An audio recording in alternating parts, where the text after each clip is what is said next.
bod y Llywodraeth yn cael gwerthu arian? Wel, odyn, achos i ni'n edrych ar ôl cefn gwlad, y bywyd gwyllt, a hefyd cynhyrchu bwyd o safon.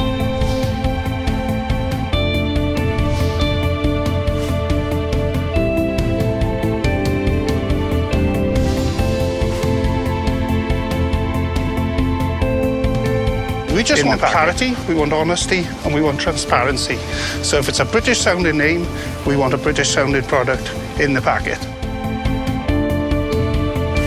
Dyw tynnu gwartheg mas o'r system a gadael popeth arall yn ei le, fel tas nhw ddim byd i wneud â fe, yn eitha irresponsible y gweud y gwir erbyn nawr. Mae'r holl beth wedi bod yn mynd mlaen am siw gwmyn o amser erbyn nawr, a mae'n hen bryd bod nhw'n tynnu bysau mas a dechrau cymeryd ni fel ffermwyr a mil feddygon lleol o ddifri.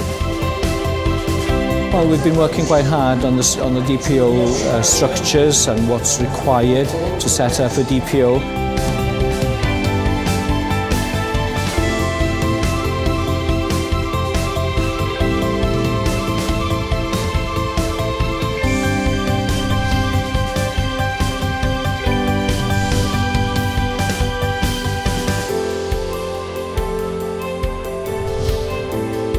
The Welsh Government is consulting on introducing more so-called nitrate vulnerable zones. We've got perfect weather at the moment for spreading slurry. Why then do we have to stop on a certain date?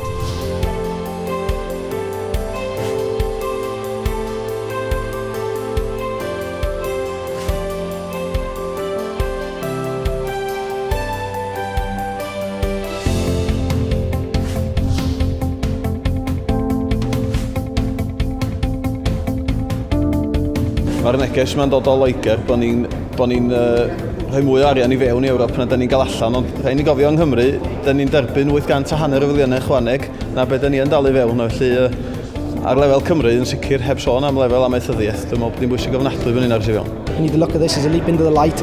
Let's take a chance, let's get out for the benefit of agriculture. We're in a great period of uncertainty, and I have a very clear message to our members. Get involved in this consultation, have a voice, campaign with us.